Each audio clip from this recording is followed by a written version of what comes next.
Ujian dan rintangan dalam hidup dapat memunculkan keputusasaan, hilang arah, dan kecemasan. Saat itulah tingkat kesabaran seseorang diuji.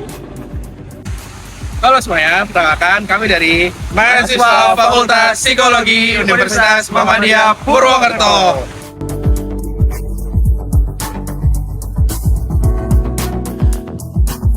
Oke, pada kesempatan kali ini kami akan membahas topik yang sangat penting dalam kehidupan kita, yaitu tentang sabar, baik dalam psikologi maupun dalam ajaran Islam. Salah satu cara untuk mengembangkan kesabaran dalam diri kita adalah dengan cara mengubah sudut pandang kita terhadap waktu. Alih-alih kita berfokus pada hasil akhir yang kita inginkan, lebih baik kita menghargai dan menikmati setiap proses langkah yang kita ambil. Ketika kita menghadapi situasi yang menantang, terkadang emosi seperti marah, cemas, atau kecewa dapat muncul. Dalam psikologi, kita diajarkan untuk mengenali dan mengelola emosi ini dengan cara yang sehat. Dalam psikologi disebut sebagai regulasi emosi. Regulasi emosi dimulai dengan kesadaran diri, mengenali emosi yang muncul saat kondisi kita tidak sabar, memahami tanda fisik dan pikiran kita, seperti peningkatan denyut jantung atau pikiran negatif. Dengan memahami beberapa hal tersebut, kita dapat menghadapi dan mengontrol emosi kita dengan efektif.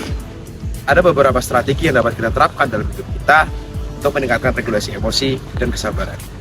Berikut 5 langkah cara mengatur emosi dan bersikap sabar. 1. Keterbatasan emosi.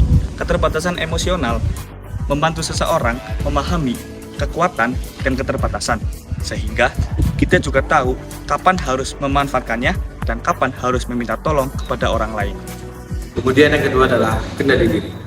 Mungkin selama ini kita terlalu terfokus terhadap hal-hal yang di luar kendali kita, seperti misalnya persepsi orang lain dan perilaku orang lain terhadap diri kita. Selanjutnya, kita lebih baik terfokus terhadap hal-hal yang di bawah kendali diri kita, seperti contoh pikiran kita, emosi kita, dan perilaku kita. Yang ketiga, lakukan relaksasi. Ketika kita merasa emosi, kita lakukanlah relaksasi. Seperti contohnya meditasi, pernapasan dalam, dan terapi-terapi yang lain agar kita dapat merasa tenang. Relaksasi yang kita lakukan dapat mengurangi stres, mengurangi kecemasan, mengurangi kegelisahan agar kita dapat lebih merasakan ketenangan. 4. Latih empati. Mengembangkan empati dapat membantu seseorang memahami bahwa ada alasan di balik perilaku atau situasi yang membuat seseorang tidak sabar. Kemudian yang terakhir adalah hubungan sosial. Menceritakan isi hati kalian dan apa yang kalian rasakan terhadap orang yang kalian percaya dapat mengurangi stres dan membantu kalian untuk menghadapi situasi dengan lebih sabar. Dalam ajaran Islam, sabar mempunyai dimensi yang lebih dalam. Allah Subhanahu wa Ta'ala mengingatkan kepada makhluknya untuk selalu bersabar dalam menghadapi segala rintangan yang dihadapi. Allah Subhanahu wa Ta'ala berjanji bahwa Allah tidak akan memberikan beban kepada suatu kaum melebihi kemampuannya.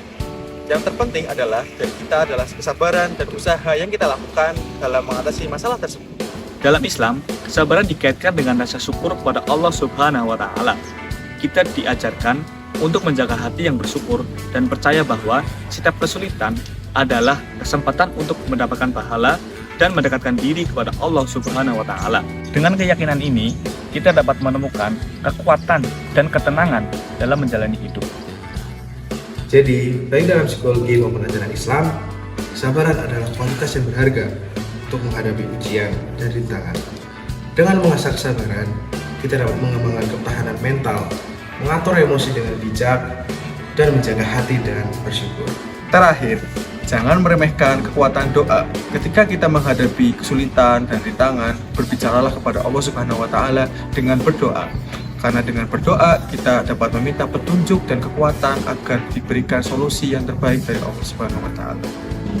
Terima kasih telah menonton video vlog ini. Semoga informasi dan perspektif yang kami berikan dapat bermanfaat bagi kalian semuanya. Jangan ragu untuk berbagi pikiran dan informasi lainnya di kolom komentar di bawah ini. Sekian dari kami. Wabillahi taufiq wal hidayah. Assalamualaikum warahmatullahi wabarakatuh.